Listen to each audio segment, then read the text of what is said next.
So we are going to go ahead and get started.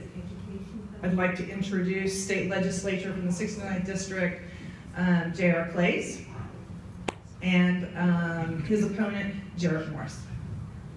State Legislature 71st District, unopposed, Diana Dirks. And State Legislature 108th District, unopposed, Steve Johnson. And at this time, I'd like to introduce Ann Zimmerman from the League of Women Voters. She's going to go over the rules and all the other fussy stuff we have involved. Thank you. My name is Ann Zimmerman. I'm the Vice President of the Salina League of Women Voters. My job right now is to go over the rules. We start with 1 minute opening remarks by each candidate, and then we will alternate candidates answering the questions. The opening remarks will start with JR. The first question will go to Jarrett Morris, and the third will start with Diana, and the fourth will start with Stephen, and then we'll start over again. You get the idea.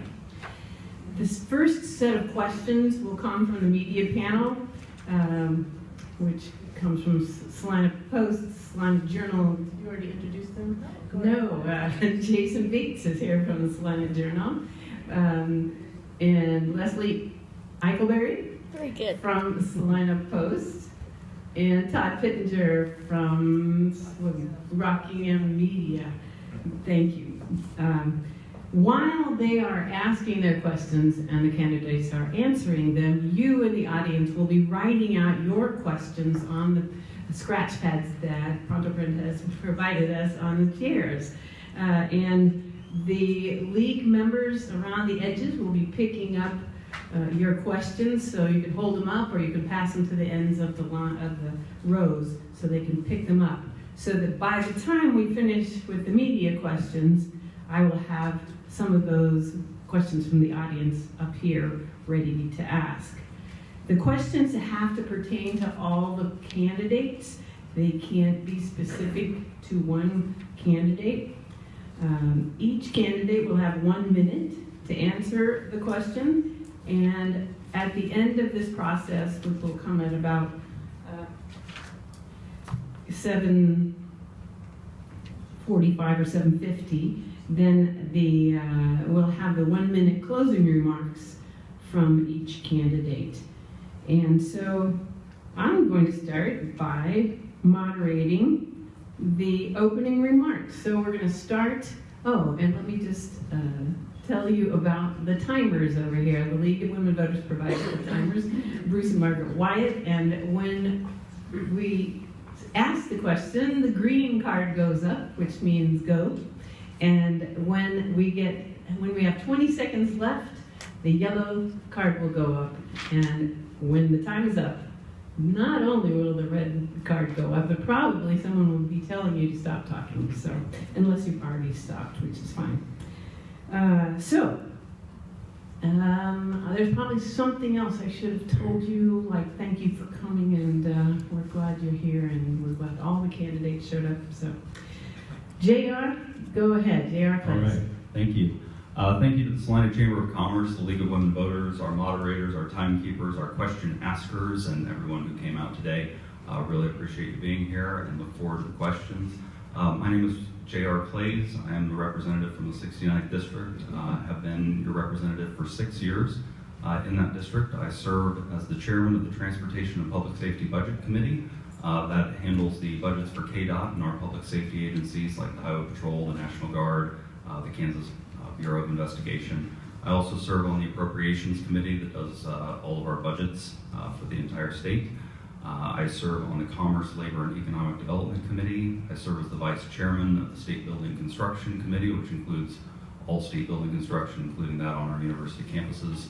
And then I also serve on the Kansas UAS Task Force and the Transportation Vision Task Force, which is creating our next 10-year transportation plan.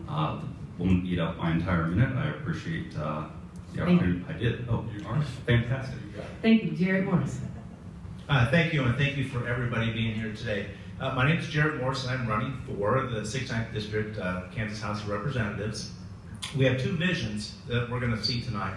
One of somebody that has followed the Sam Brownback disastrous tax plan to its bitter end, and somebody that is a 30-year resident of the community, community leader, and somebody who has helped to build a successful business in downtown Salina. There are two things that people in this community have been asking for time and time again, and that's that we get Medicaid expanded and that we make sure that our public schools are fully funded. And I know this directly because I've been knocking on doors since early this spring and attending events. And time again, the message has been the same. Whether it was a Democrat, or Republican, or an unaffiliated voter, they're ready to get these two issues taken care of. And that's what I intend to work for, among other things, in the legislature. Thanks for being here tonight. I look forward to this discussion, and I'll ask for your vote.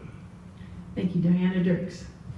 Thank you. Thank you so much for being here. It's great to be able to see these chairs at least halfway and three-quarters full. Thank you for everyone who is participating and assisting in getting this together so that you have an opportunity to listen to us and perhaps answer some of the questions that have been in your mind for quite some time. I'm Diana Dirks. I serve the 71st District. I have served 6 years. I was just blessed that this time I do not have an opponent, but yet I am still out knocking on doors, visiting with my constituents, because I feel that this is where the heart is. This is what we need to know, what the needs and things that are important to our constituents.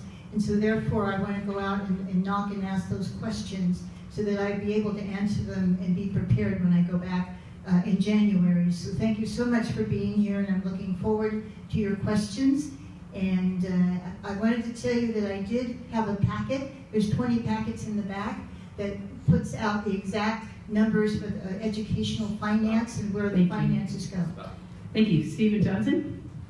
Thank you, and thanks to everyone who made it out tonight and to the Chamber and the League for organizing. I know things don't just happen, so thank you for being there. I've served for 8 years now and have focused largely on just the numbers stuff, which is the easier stuff. You can look at what that is. Anyway, so we've made good progress in pensions. I don't necessarily feel I need to bore you with the details, but if you have questions, I'm glad to go into it. And then working with tax, there's not a specific answer to how much we spend or where we spend it. That is a big discussion, but just making sure that the equation balances has been important to me and the work that we've done in the tax committee. I chair the tax committee currently in the House. I'm the vice chair of the Joint Pension Committee, and those are the key roles that I've served. We've had some good forums across the state today, and glad to get to be here tonight. Thank you. Joyce? I'm going to keep this simple, so I'm going to you're going to start, Jason, and Stephen, you're going to start so I can remember which direction we're going. So how this will operate is that each of you will get a question, and then, for instance, Jason, you'll ask, Stephen will answer, and then so on, and then Leslie, you'll ask a question, and then Diana will start, and I'll have to try to keep track of where we are, and I hope you'll help me as well so I don't goof that up. But anyway, Jason, first question. Okay. First of all, can everyone hear me? Okay. In 2012, Governor Brownback signed into law income tax cuts that he said would be a shot of adrenaline into the heart of the Kansas economy. The Kansas legislature repealed many of those tax cuts last year. Do you support those income tax cuts?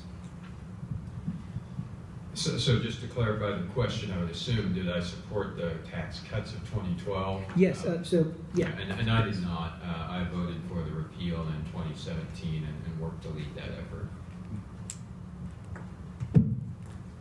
Same question? Yes. Okay. No, I did not support the 2012 tax, what happened there. And we are just now getting so that we can dig ourselves out of that proverbial hole and get back to the services. I'm a staunch supporter of education and Medicaid expansion. We almost had it, people, and we're going to try again this next session. We're going to make sure at least we can have some conversation, and just getting it above the line is the difficult part, but I'm going to be ready and able to stand my stand and support the people back home and let them know that these are the important cases that we need to have, and it's all about the numbers. Had I been in the legislature in 2012, I would not have supported those tax cuts. And had I been there last year, I would have voted for the repeal of them. And also Governor Brownback, when he vetoed that, I would have voted to sustain that, or to overturn the veto. No, I do not support and did not support that. I wasn't in office when the vote took place, but I support lower taxes for everyone, and that particular tax cut was not lower taxes for everyone. That was lower taxes for a certain segment of people and higher taxes for others. I also opposed the sales tax increases that were brought time and again to solve for that problem. Thank you. Leslie? As state leaders, what do you plan to do to end the divisiveness of politics and unite all Kansans? Well, I think we had a great beginning by formulating the Women's Caucus when it came time to do the tax bill. They were just stalled. And we got together, there were originally 5 of us, and pretty soon we had our whole committee room full of individuals who were giving suggestions on what we needed to do to get an ample tax bill formulated. It's not going to be a burden on the taxpayers, and be sure that some of those services that are so desperately needed in some communities are funded adequately. So I think we've already got to start there by being bipartisan and reaching across the aisle and working with our colleagues when it comes to those important issues, because the big picture is that we serve the people who put us in office, and we need to do our job. Communication is key on this. I really believe, you'll hear me refer back, I'm sure, many times tonight to the amount of doors we knocked on this summer. And it didn't matter if I'm talking to a Republican, unaffiliated voter, Democrat. They're all sick of this. I mentioned earlier in the remarks that the 2 biggest things that people are interested in are Medicaid expansion and making sure public schools are funded. But seriously, the number 3 thing was people are sick and tired of all this crud getting thrown back and forth all the time. I think if we could all get together, sit down, we would figure out that there are more things that we agree on together. And if we can get to that point, then we can maybe sit down and have a good conversation about a lot of the things that we disagree with. Talking about this mess of partisanship and stuff, I want everybody to know that when it came time to make mail purchases, the mail that's going to show up at your house, I specifically told the people I bought my mail from that I didn't want any Photoshop mail and so on. Well, I'll share a little story. The State Building Construction Committee, the leadership positions on that are actually elected because it's a committee between the Senate and the House, and I serve on vice chair of that because the folks on both sides of the aisle unanimously elected me to that position. In fact, my nomination was seconded by Laura Kelly, the senator who's currently running for governor on the Democrat ticket. I think a lot of the divisiveness happens in elections and doesn't necessarily happen up in the State House. I work with Democrats on a frequent basis. In fact, particularly in the Commerce, Labor, and Economic Development Committee, where many of our goals are aligned and our path to get there are similar. Sometimes we all have the same goal in mind, but a different path, and that's where we divide. But I think that typically lends itself to the electoral process more so than it does actually up in the Capitol, where we all get along pretty well, in fact. So I think it starts individual and how you interact. I've been really fortunate on both pension and tax to have exceptional ranking minority members to get to work with, and that's been key to being able to actually accomplish things. And so then talking with them, I think, helps to finish the whole picture. But I think it deals just with respect, recognizing that when you start sensing that there's an us and a them, it's really just us. It is the state, it is Kansas. What do we want to do together, and how do we figure that out? And then I think as you get to those heated moments, you try and break it back down to policy and say, what is true? How does your plan work? Is there something better? And good policy doesn't know party. It's just whether the policy works. Thank you, Todd. In my mind, we're losing our best and our brightest here in Kansas. My son was the president of his graduating class at Salina South High School. This past spring, he graduated college, a graduating class of about 2,000. He was the top male undergraduate. all he's wanted to do his whole life is be a teacher. He is a teacher right now in Kansas City, making a difference in children's lives every day in Kansas City, Missouri. He specifically did not want to teach in Kansas because of the attitude, because of the constant battle going on over education at the state capitol in Topeka. What can we do? And I'm a little biased, more than a little biased. I think he's one of our best and brightest, but he specifically doesn't want to live in Kansas. What can we do to keep our best and brightest here in Kansas? The very first thing we have to do is get our, make sure our schools are fully funded so that we can make sure that our teachers are making the best wages that we can afford here in the state of Kansas. I think we're lagging behind on that nationally, so we got to get those brought up.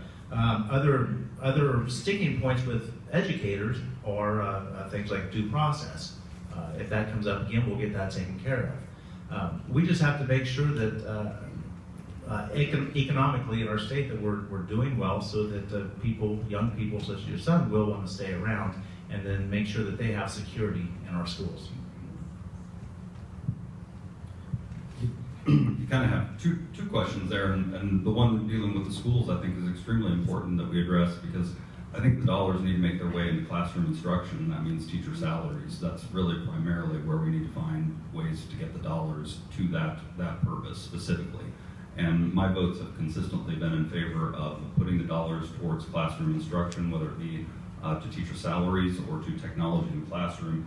But then the other piece of your question is just brain drain overall. When we see that our kids are moving to other states to get those jobs that are the higher paying engineering jobs. And we've had bills in the House. In fact, I led one through the House that incentivized kids going to Kansas universities, graduating with engineering degrees, and taking jobs in Kansas with those degrees. It worked in Oklahoma, it can work for us. But that didn't make it through the Senate. But we've got to keep pushing and trying to get those kinds of economic incentives out there so that we can get those jobs for our kids and give them the opportunity to stay here and work. So I would actually be interested in the specifics of his situation and what he found and where that came out. Looking at the data from the Kansas Association of School Boards and others, the total compensation packages are not hugely different as we go state to state across our borders. So what are the other things that are there? And some of it is the messaging. I think it's very important for us. The state is only as good as the people we're fortunate enough to employ. So it is that workforce that's critical across the board. We need to share that message. We need to celebrate that message. And then I think we all have to put down the arms race of what needs to be more, but celebrate those victories and say, how do we really achieve the things that we want? What will drive outcomes and results for staff, for students, et cetera? But as we look broader across it is having a package that it is competitive for those folks, so we need to see what was missing. On the back table, you will find a 17-page report. This is dealing with school funding, and I just wanted to, the difference between instruction and classroom. Just real quickly on my 1 minute. Instruction or teachers, support students, counselors, nurses, transportation, food services, school administration, operations and maintenance, facilities, acquisition, debt services, central services, general administration, other support. 53% are going into instruction. We have got to make sure that our teachers are adequately paid for the job that they have, because our schools and our kids are our future.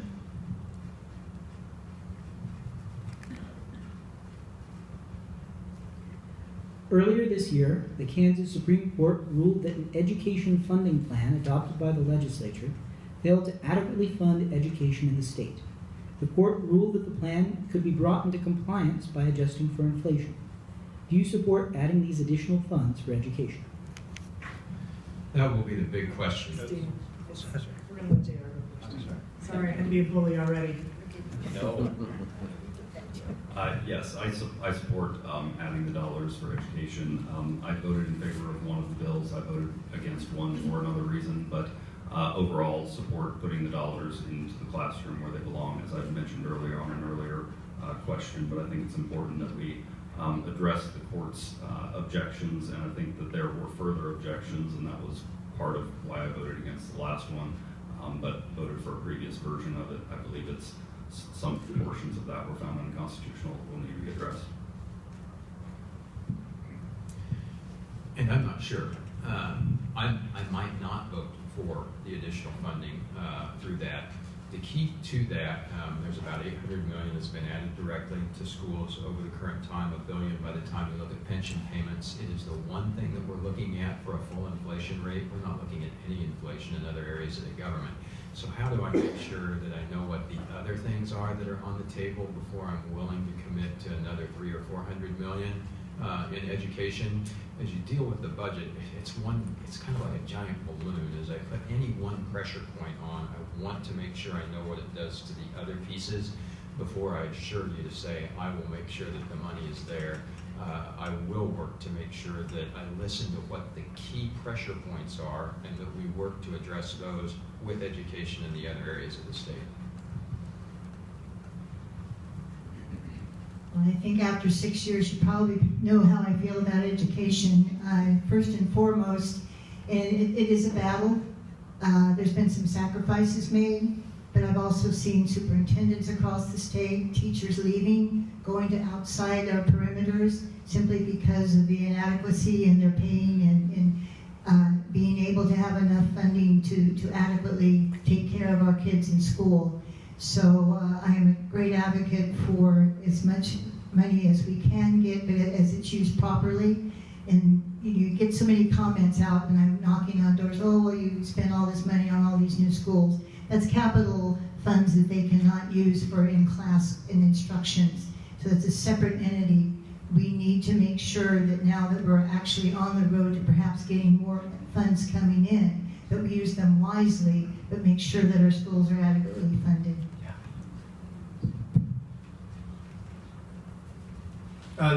Direct answer to your question is yes, I would support additional funding. After the A&M study came out and said that we were coming up short on the funding, and then when the peer review showed up and said that even that we were one of the most efficient states with our high school funding or with our public education, if we're efficient and we still need it, then I would support additional funding.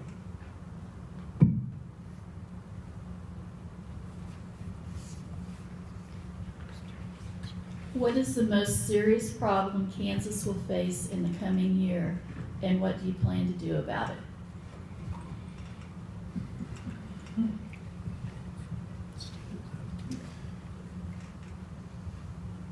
So the most serious problem, we can anticipate some, but oftentimes they come up during the year, and you have to be able to react to it. I think the big question right now is the education funding question, and it gets tied to the rest of the budget. And so then the key is there, what changes would you look at, would we want to look at in tax policy to get there? Currently, we're not able to make it through 2022 with the funding that we have already allocated. How do we make sure that that continues to balance? So my focus will be how that equation continues to balance and trying to make sure everyone is at the table and no one is on the table to figure out how to make that work. I think it comes down to the revenue stream. We finally are starting to hedge up now. The revenues are looking better than they have in the past. And it does make me a little nervous when there's talk about cutting taxes, cutting spending, again, trying to get out of that proverbial hole that we've dug ourselves into since 2012. And I think that is something that we have to be very watchful and careful, because there are a lot of other services other than education. There are people who are needing Medicaid expansion. There are people that need services within our communities, and there has to be adequate funding to maintain those. And so that's something that can go either way, and it's depending on how much money that we are able to generate and keep those revenue streams coming in to adequately pay for those services. I would also say that the budget is probably the main concern. I think if I remember, we're on like 18 straight months of economic growth right now, and I'd like to see that continue. My answer may change about what the most important thing is after November 6th. But as of right now, that's what I would say. And I would like to see our economic growth continue. Yeah, the growth of the Trump economy is certainly helping us out. There are competing interests, I think, that are extremely important that are going to come up across the next year, and I think a lot of it is budgetary, as has been said before. Schools, transportation, there could be a downturn in either of our biggest sectors, aviation or agriculture. But I think that also just pointing out that the next transportation plan is coming up. It'll likely come up for a vote in this next session. It will need a steady funding stream. It will need a way that we can fund that without sweeps, without the constant use of the Bank of KDOT, and coming back to that for the funding mechanism for other things inside the state budget. So I think that is going to be one of our primary concerns when we go back and try to figure out how to implement that plan. As I mentioned earlier, I serve on that task force that is developing that plan, whether it's a 5-year or a 10-year plan, but that replacement for T-Works is going to be a big deal for us, especially here in Salina County. 3 of the 4 of you will end up going to Topeka. Now, no matter which 3 of the 4 go, you'll be working with a new governor. We'll have a new governor, whether it be Laura Kelly, whether it be Chris Kobach, or I don't know, maybe even Greg Orman. But I'm going to say of the 2 major candidates, Chris Kobach and Laura Kelly, which would you prefer to work with? Which would be better for Kansas for you to work with? Diane. Pressure. Oh, you like to do this to me. Actually, as I've been knocking on the doors, people ask me, well, who should I vote for? And as a government, representative, I really can't tell them.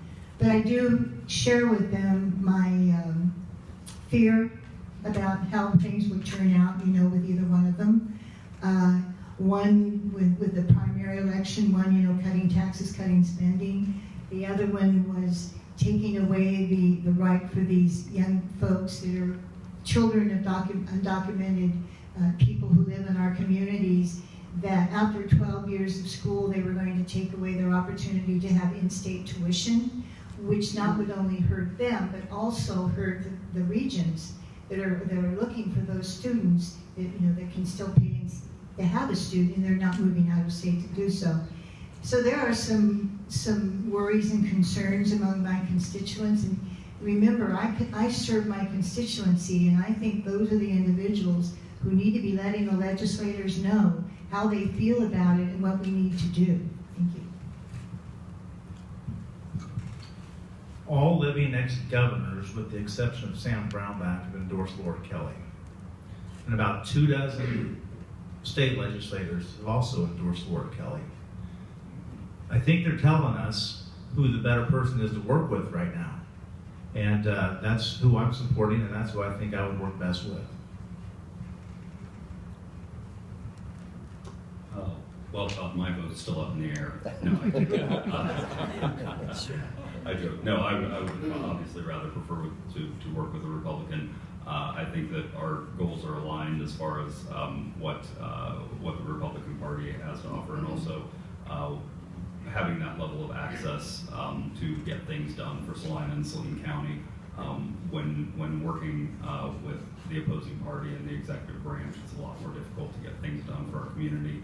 And so I think it's important to remain parity with a Republican governor working with Republican state legislators. And to Ms. Eichelberry's earlier question, I think it's important to be able to work across whatever the situation would be.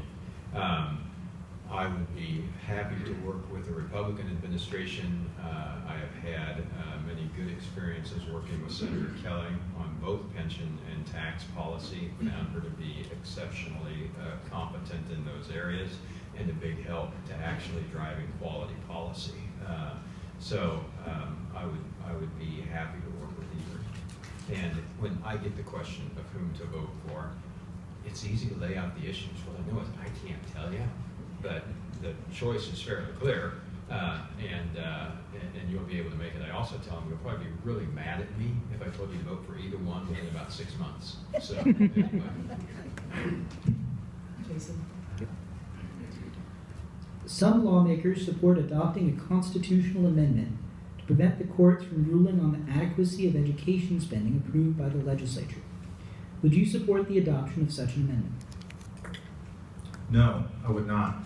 The legislature, it is their job to provide the funding for the schools, and obviously they do that. Then it's not, I think there's a misperception there that the courts are just jumping right in and making these decisions. That's not what's happening. The schools are then looking at the money that's being dealt, or the funding that's being dealt to them, and deciding that that is not adequate funding. And so then they have to take their case to the court, and the state's got to make their case as well. And the court gets to decide, and that's what's happening. So I would not support taking a constitutional amendment to remove that. I support, in general, constitutional amendments coming before the people. The process is that you receive 84 votes in the House, 27 votes in the Senate, and then it actually goes to the ballot, so the people get to decide. And I think this is an important enough question that the people should be allowed to decide it. So the key on this one is the wording. How do you figure out the right wording for this? And it is one that I would consider, but it does depend on the wording. When it was put together the last time, it was imperfect. We know that it was imperfect. The courts have demonstrated a huge ability to be able to rule on issues of equity and how that works. Adequacy becomes more of a challenge. And one of the challenges that an adequacy ruling creates is, how do I then handle equity among collectively in the legislature among all of the other competing interests? Because if they were also able to bring a lawsuit, I think we would find that they are not adequately funded.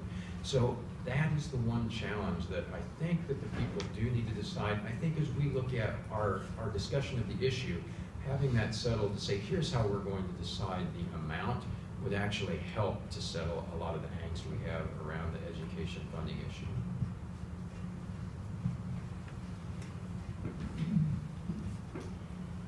I believe that the reason you have a legislative body, both the legislators in the House and in the Senate, is because they know what the wants and needs of their individual communities and the people that they serve.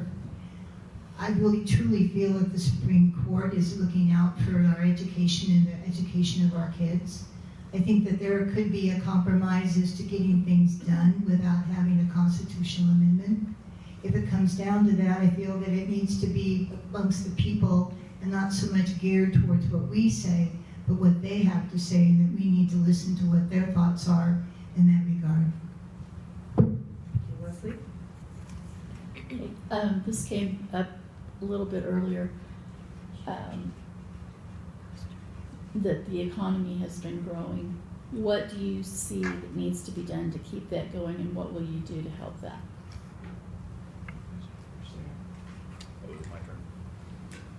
Yeah, there are several things that we can do to keep the economy going. I think we need to return the Trump tax cut windfall back to Kansans. I think it's extremely important that we do that, put the money back in the pockets of the people who are going to spend it, keep it cycling through our economy. I also think that economic development incentives in the state of Kansas need a really good and thorough looking at. I think currently we don't have the tools that are necessary to attract good jobs to our communities. Typically what happens is we end up passing very specific bills or appropriation measures to finalize big economic development incentives, such as what happened down at Spirit, where we put $6.5 million towards educating the workforce for 1,000 new jobs.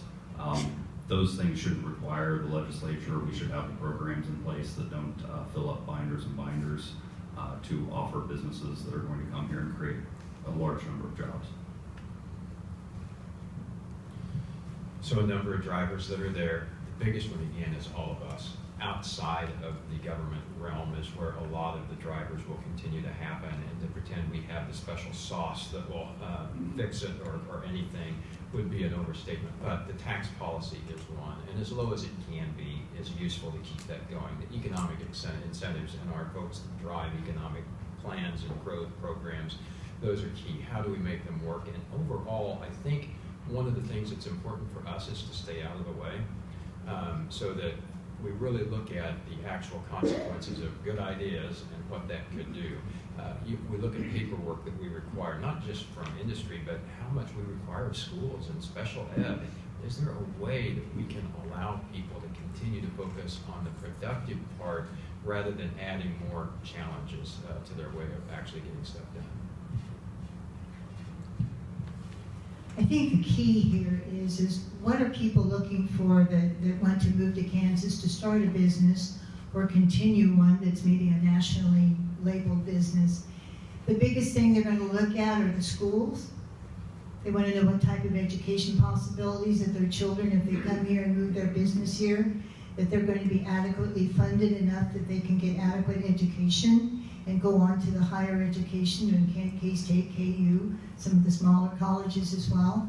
And I think that's a big key. Being a realtor, I know that not only am I showing possibilities of people who want to come here, start small businesses, they want to know, that's one of the first questions that they ask. They want to know, what are your schools like? Are my kids going to get the adequate education and the equity and the adequacy? And I think that is where the key is, and that's why it's so important that we make sure that those schools are funded properly. I think as long as we're investing in the right spots, we'll set our economy up to continue to grow. Infrastructure is something we hear a lot about, and I would support a good, robust infrastructure program. We can get some good jobs into these smaller communities where they're building highways and different things like that. That's a good influx of cash into those small communities of parts stores and restaurants, hotels, things like that will certainly benefit from things like that. Obviously, we need to continue to have a good, solid education program in the state. Our building trades, or the trade schools also need to be doing well. So with all that, I think we'll continue to grow our economy and hopefully attract some people from out of state. Todd, this will be our last question before we move on to the audience questions. The question periodically comes up. I'll ask the marijuana question.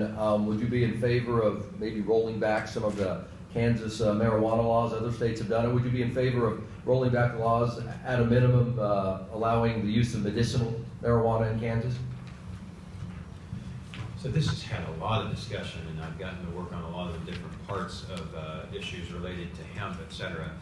I do support the medical use of marijuana. What I would like to see us do is actually have the FDA approve it and distribute it just like we do any other narcotics that we have as tools. So it's one more thing that's there. I'd like to have doses that are specific, because if I needed something, I don't want to go test myself. I like somebody to say, this is what you need. But having that as an alternative to the opioids and the problem that is there, that's the route that I really would like to go, to be able to get that available to the people that need it here and across the country, do it consistently and safely. Some small laws that we can repeal can deal with who do we want to lock up, et cetera, and that becomes another question that we also have done some steps. We could probably do more.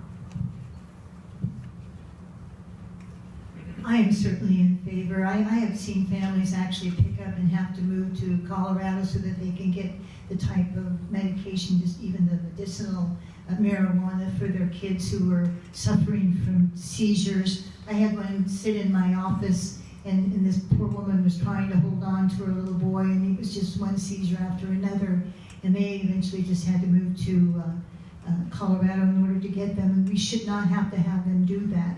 You want to bring people to Kansas, you don't want them to exit. So in mirroring what Representative Johnson said, you know, with the opioids and things like that, I think the medicinal marijuana, I think it's time that we just get it passed and see what happens. I also am in favor of medicinal marijuana or cannabis.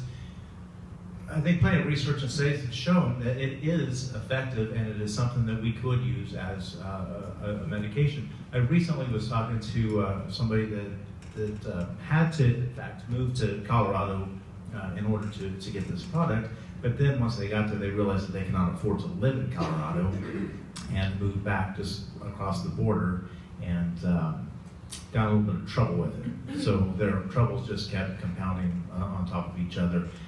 It's ridiculous. We need to end that. And then, like Representative Johnson said, deciding who we're going to lock up for a little little bit of pot on the recreational side. Let's just move forward with this. Absolutely support the medical use under a doctor's supervision. I won't add to what everyone else said, but I think it's pretty clear we're in agreement on that. Thank you all very much. Appreciate your questions. And Anne has been feverishly up here sorting your questions and circling, and so we don't have duplicate questions. So, Miss Anne. Thank you. Well, we have about 20 questions. We have about time for about 8 of them, so we'll see how this goes. There were some that had already been answered in the first part, so I am skipping those, and some that were duplicates. So let me start with this one. Do you support the state of Kansas lawsuit against the federal government to eliminate the Affordable Care Act, parts of the Affordable Care Act, and why or why not? Who am I ready for? I'm sorry, I lost track. Diana? Thank you. Would you Yes. repeat that? Well, let me start by saying that there is a lawsuit filed by our Attorney General along with several other state Attorney Generals against the federal government to eliminate requirements of the Affordable Care Act, the ACA, sometimes called Obamacare, so Kansas is part of that lawsuit. Do you support Kansas being a part of that lawsuit, and why or why not? I had to go first. Okay. To be real honest with you, I haven't really been following that very closely right now because it really hasn't had an impact on us. But whatever impact it would have on our state, it has to be positive. And I think that our leadership, such as the Attorney General, I think I would leave that question up to what prospects that would bring, what barriers it would cause, and I just need to follow that a little bit more closely once it would be introduced to us, or anybody in the audience would have some ideas on that. I would certainly appreciate their thoughts as well. Thank you, Jared. I'm more interested in expanding access to health care, and that's why I'm a proponent of actually expanding Medicaid as well. There's thousands of people in our district that could benefit today from the expansion of Medicaid. We're leaving money out there on the table. It's our tax dollars that are being sent out of state that are being spent somewhere else. It's our money. We need it here. I'm supporting the expanded Medicaid. JR. Not being familiar with the lawsuit, it's difficult to answer on the specifics of whether I support it or not, but I would just say that there are provisions that I do support, things like coverage of pre-existing conditions and some of the issues such as that. So I would hesitate to say that I support or don't support a lawsuit I'm not familiar with, but pending some more information might be able to answer that. Stephen? So I also am not familiar with it, but looking at what little I know, if it was the $142 million about the provider fee that is at issue, the Attorney General Derek Schmidt took and recently did receive that, saying that $142 million would be returned if indeed those monies were taken inconsistently, should not have been taken from the Kansans that it was taken, and the federal court found that. I think that I would probably support that. It was Derek has generally been fairly reasonable in those, and if it was supported in the federal court. Anyway, but if it dealt with something else, I don't know. Okay, let me try a better one. How can money let's see, we're starting with Jared this time? Yes. How can money for the highway fund be restored, and do you support that? Transportation is the lifeblood of many of our producers in the state of Kansas, many of our factories interstate. We depend on these highways. We depend on highways getting our cattle to market, getting our kids to school. Yes, I absolutely support returning that money to the highway fund. I don't know what else I'll say about that, but yes, I support that. Thank you. JR? Yeah, absolutely. In fact, just this last session added 57 million back into the state highway fund to complete the T-Works program. There are 2 transfers that are stopped to allow that to happen. So it ends up being over $100 million that's put back towards completion of the T-Works program. I think that's really something that's very important as we start looking at the next program that I'm a part of crafting in the Transportation Vision Task Force, is that we complete T-Works, that we complete that promise. There are several projects that are in the pipeline, 8 of them I believe that are going back online so that we can get those accomplished. But then also just what does the preservation of that system look like and what does that mean for us? Several projects here in Salina County that need to be accomplished. We also have a 1950s interchange at I-135 and I-70 that needs to be addressed at some point for safety reasons. If any of you travel on it, you know what I'm talking about. But that kind of thing has to be addressed, and it needs to be addressed in a way that is funded and is not available for others to use as a piggy bank. Stephen. So I do support restoring that, and Representative Clay's sharing transportation budget had led a lot of those things. Not only that, but other areas to be able to get monies for fixing infrastructure and maintenance. I would like to fund at a level where we do fund maintenance on an ongoing basis rather than having to borrow on that. As we go to the next level, which would be expansion, that is more on the table to say, okay, now do I need more money for mental health? Do I need more money for K-12? Do I need more money for higher ed? We've got to be able to get transportation back to a level where we are at least funding our ongoing maintenance along with the rest of the budget. Diana. Well, having been invited by one of the leaders of T-Works in the middle of the I-70 during traffic when they were looking at the bridge that was crumbling underneath, I thought I was going to get sucked up and never see you guys again. But it is very important, not only commercially for the truck traffics that come through and the people who come through Kansas, people who want jobs here, but it's the safety issue. And after having that experience and seeing what's going on with some of our roads and highways, it's definitely that we need to continue to fund transportation equally as important, you know, and keeping our roads safe and having some commercial traffic as well. Thank you. So we start with JR on this. I think, what can you say about teacher due process and whether it should be restored and how that should be done? Sure, big believer in local control. So we have the ability at the local level for local school boards to decide whether or not they're going to offer that, and whether they're going to have it in their contracts, and it's a negotiable point. So I believe that's important for it to be locally decided. Stephen, I think you're next.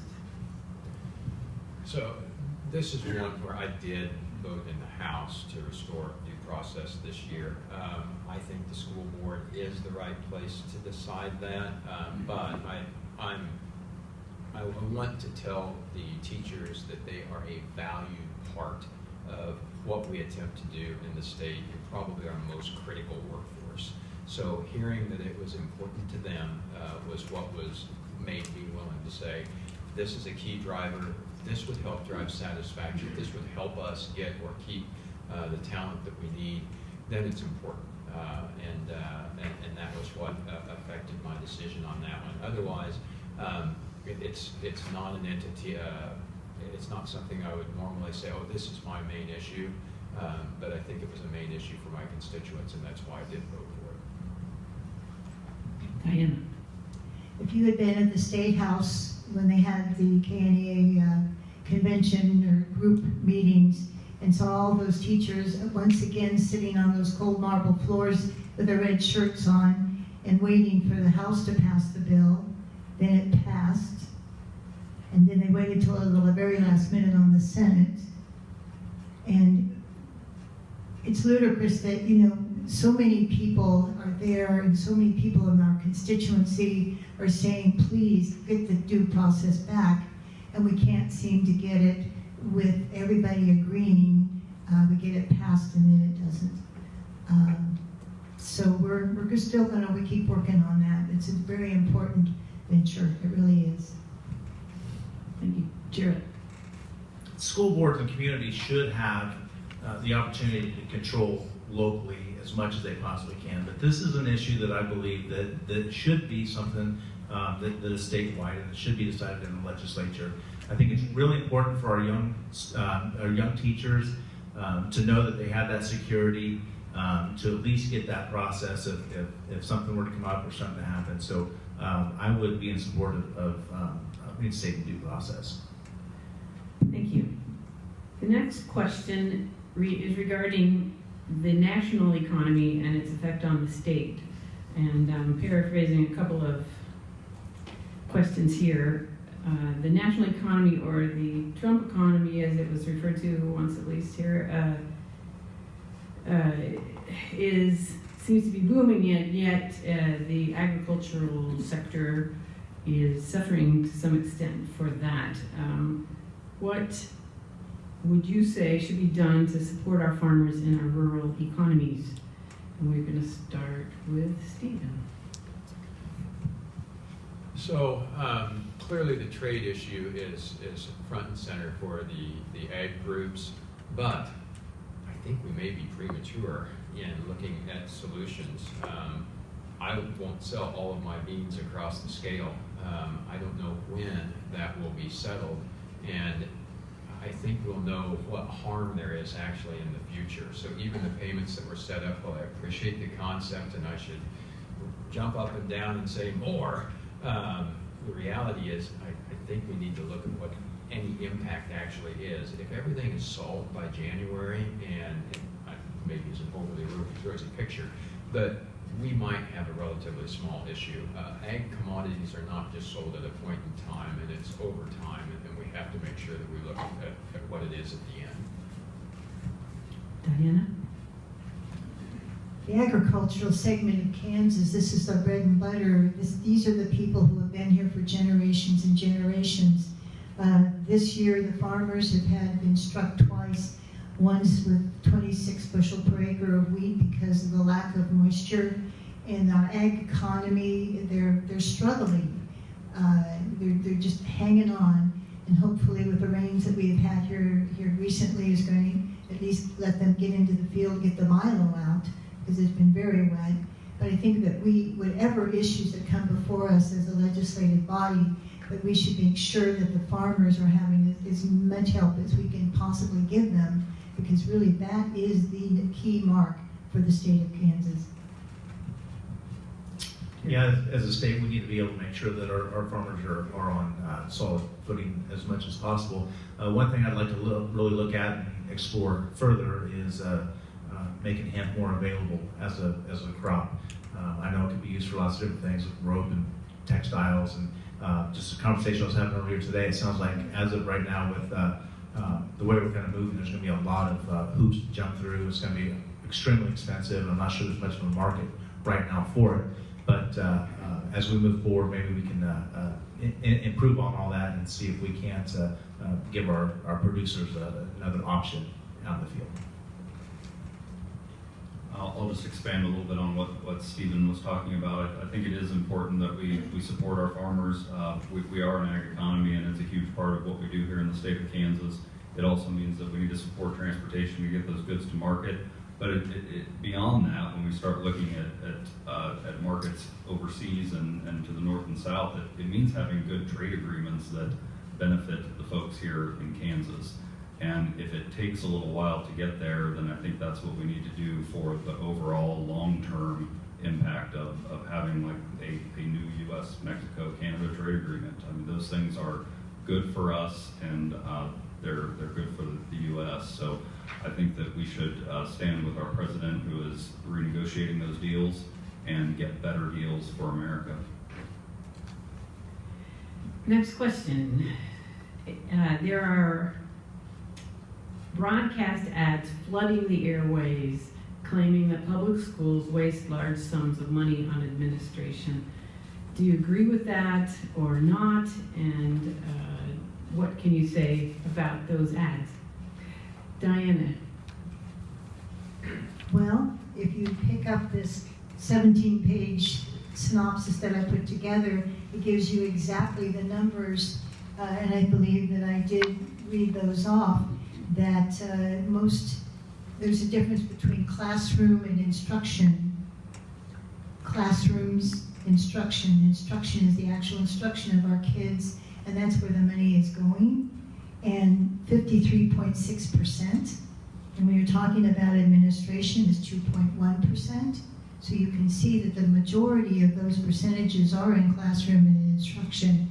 And please feel free to take a copy of that with you, because I think you'll be amazed at the numbers that we are really truly getting instruction. There's special ed, all of those services that are needed within the school district and the schools themselves, that we really need to watch for that. But the instruction is 53.6% at this time. Thank you, Jared. Representative Dirks, are those statewide numbers or?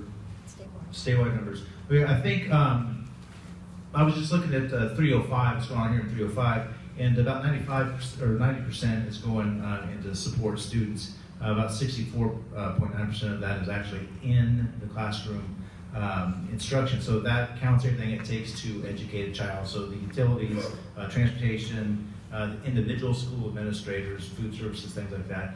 9.5% of the USD's 205 budget actually goes to administration and different things like that, like finance and facilities maintenance, things like that. I want to make sure that when we have this discussion, we're having discussions with real numbers and not listening to the hype that you mentioned earlier. We had Chris Philbot going around talking about Wichita had a school district that had like 12 assistant principals or something, when that just was not true. And I think a lot of people are hearing some of this and getting really nervous about the way it's being spent. Thank you. JR? Well, I'm a cord cutter, so I haven't seen any ads that say we waste money on administration. I think administration is an important part of delivering the services that the school districts are required to deliver. It's certainly not something that's a waste necessarily, but I do think that more dollars could be directed towards classroom spending if that's the real crux of the question, without the hyperbole involved of waste. I think that dollars in classroom instruction are what have the impact on student success, and that's exactly where those dollars should go. So I don't know about the ads, because again, I don't have cable TV or whatever, but Steve? So short answer is no, I would not support those ads. I'm not a fan of the ads that, and I don't know that I know the exact one, but that have a part of a view, because it's hard to get the whole picture from that. On administration, et cetera, I think we rely on our school boards to make good decisions about how to allocate that. And I had a meeting in Hutchinson yesterday, and I don't know if I can get through it in a minute, but I had two people that I'd worked with previously as colleagues. One was a Republican, one was a Democrat. Both of them were married to special education teachers. And I just said, how much, and we talked about a number of things. I said, how much time does your spouse have to spend on paperwork? The percent was really high. And actually, that would indicate that I need more administrators to help me with that paperwork so that my instructor could be focused on the instruction job. So I think we have to look at a number of things that we have to try and figure out how to best deliver the education service. Thank you. The next question bounces right off of that one. Special ed is not being funded nearly up to the percentage that the law requires. How would you work to support the needs for special ed and to meet the legal requirements? Starting with Jarrett. Oh, I think, yes. is it? Because it wasn't that I start the last one. Yes. Okay. With Diana, yes. Want me to repeat it? Sorry. Yes, please. Okay, sorry. Special ed is still not being funded according to the law, not nearly the percentage required.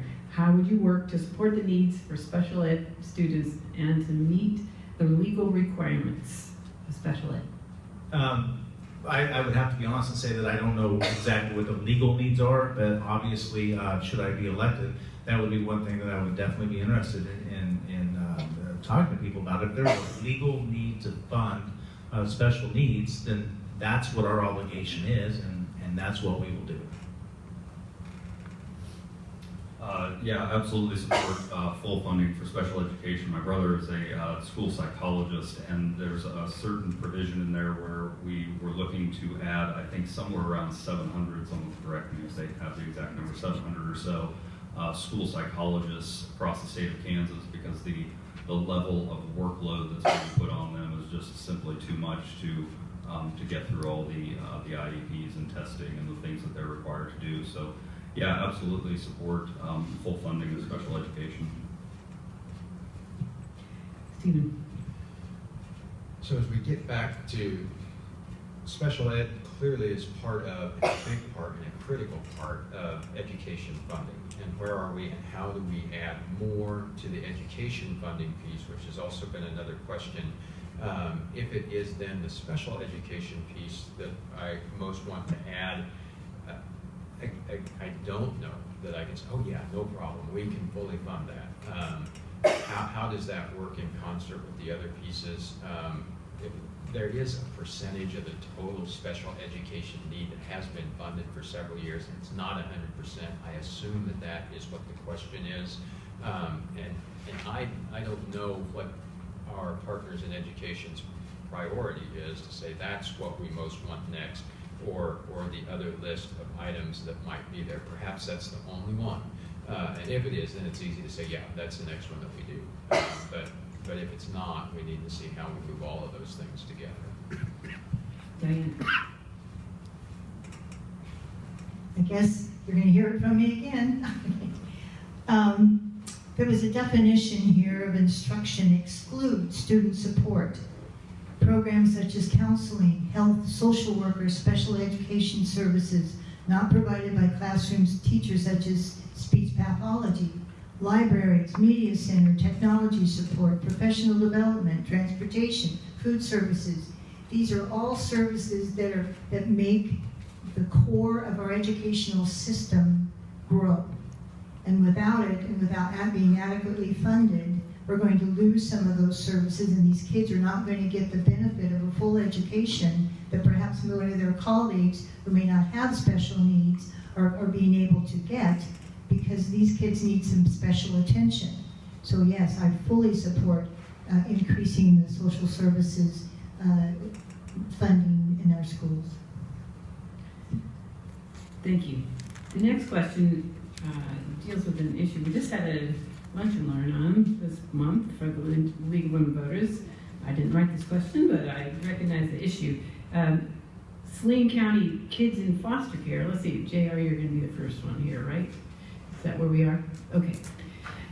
Salina County kids in foster care have dramatically increased. The number of them have dramatically increased in the last 7 years, which coincides exactly with the decrease in temporary assistance for needy families and the decrease in the child care tax credit, which happened as a part of the Brownback budget cuts.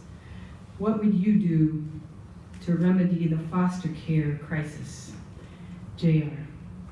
Yeah, there's no doubt that there is a crisis in our foster care system. DCF had recently undergone a change in leadership, and I think that that's starting to bend the curve back towards transparency and looking at what other states are doing, trying to lower the number of people who are, we had something like 70 kids who were missing at one point, who had left the foster care system or who were in foster care, and finding where they're located now and going through that process. But I think DCF is on the right track, the path that they're on.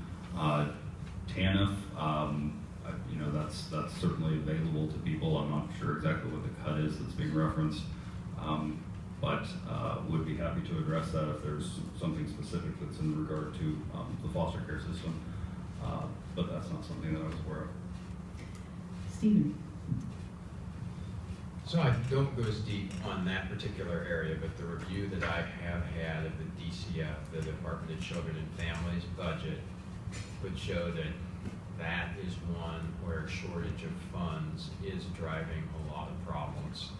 Unfortunately, it does take resources. I am not sure that we are funding at a threshold level where they can operate and do their job. So I don't know that that's the case. I think the first thing that we do need there is money. We need good leadership. That's going to take money. And I think we have good leadership there now. But beyond that, I don't know what the next issues are that we need to try to address to do better. I think that's the first one. Diana. My husband always says to me, ever since we've been married, it's all about the money, honey. Sorry. The biggest concern of mine working with DCF is that we were not adequately funding them. And when you look at, again, looking at cutting taxes, cutting spending, the spending, there's going to be programs in the DCF contain like the foster care. There are kids out there who need to be taken care of by individuals who will give them the love and guidance that they need and not have them remain in homes where they are in endangerment of physical abuse, socially, physical. And so we need to make sure that the revenue stream that has been increasing since the change in the tax plan is now going to be able to perhaps build a little bit more of a base so that they have some funds available when a crisis hits. And we need to continue in that effort and not cut taxes and cut spending once again. Thank you. Jared. The children are the most vulnerable among us, and we have to do what we can to help support them. Can you imagine what it's like for these children to try to get a good education when they're starving, or when they're constantly being moved from one school to another because housing isn't stable for them? We have to find a way to support them, and I would support raising the funding in that, find a way to raise it. Thank you. We'll start with Stephen this time. Yes. Did you vote for, or would you have voted for, the bill that allowed adoption agencies to prevent adoption by members of the community who identify as LGBT?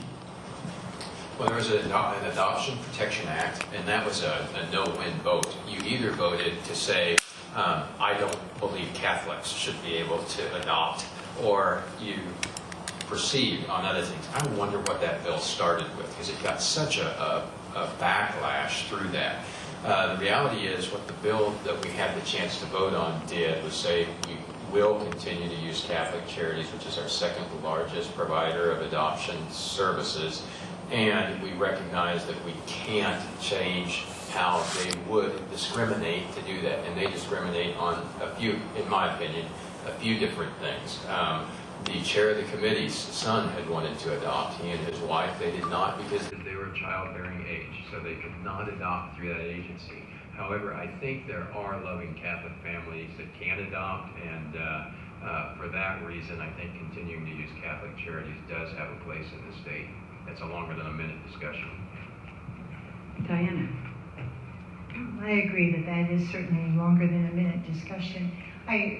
After that bill was presented, I visited with the head of the Catholic Charities here in Salina and really got a feel for exactly what's going out there. I'm totally against any type of discrimination, whether they're black, white, Hispanic, old, young, whatever. And I think we have to look at what comes first, and that is the care of our kids. They have great services, and at that point, it was delivered at a very late hour, and I did not have all the information that I needed in order to give an affirmative vote on that. So I did vote negatively until I could decide whether or not this is going to be beneficial to the people that I serve. Jared. I would not support something that would deny a loving home to the child that needs it. That's all I have to say about that. JR. Yeah, we need more adoptions, not fewer, and I fully support having Catholic Charities continue to provide adoptions in the state of Kansas, and I voted that way. Next question. I think we are. Should we do the last one? Okay. Okay, this is the last question. Which of these three should I do? Okay. What are your thoughts and ideas on how to improve local and state economic development programs? Who's our starter? I think it's Diana? Yes. I think with the answers that I've given on previous questions, you know how I feel about local control and getting people to come to Kansas by adequately funding our schools, developing an economic program that will entice those larger companies to come here. We need something besides restaurants. We need something that are better than just minimum wage jobs. We need to be able to encourage these companies to come here, and we have adequate resources. I think they're going to look at all aspects of our state. You know, are we adequately funding our schools? Are we adequately funding programs in our educational system that will get these kids ready to go and go to work when they get out of school? Not everybody's going to go to college, but you know, we have the trade schools. We have great trade schools right here in Salina, and we need to support them. And I think by doing that, we're going to prove to these companies who want to come in that we have the workforce that will be trained well enough that they can fit right into their slots. And I think that will keep. Thank you. Jared? I think it starts with good schools, well-educated children, well-educated graduates, I should say, good wages, and quality of life is what everybody's looking for. But then to continue to build on that, going back to the hemp thing, I think we can get on the ground floor of hemp production. Like I said earlier, I don't think there's much of a market for it now, but if we can continue that and get that going, maybe that can help out our economy quite a bit. JR? First thing I'd do is I'd make the Department of Commerce a public-private economic development organization instead of having a Department of Commerce. I don't think that we need it. Those functions could be run out of revenue, administration, and labor, while we have the people searching for and recruiting jobs via public-private partnership. Second, I would create an aerospace commission rather than having KDOT Aviation in KDOT. I think that's not the place for it. It needs its own funding stream and also its own mission outside of KDOT. I would also take a look at all of our economic incentives and replace many of them with refundable tax credits. I think that's a better way to recruit jobs when you tie jobs to refundable tax credits. If you'd like to stick around afterwards, I've got a 30-minute PowerPoint on this topic I'd be happy to share. Steve? And Representative Clays has done a lot with commerce. I also like this idea of an incubator for here in Salina. Those types of things I think are very helpful.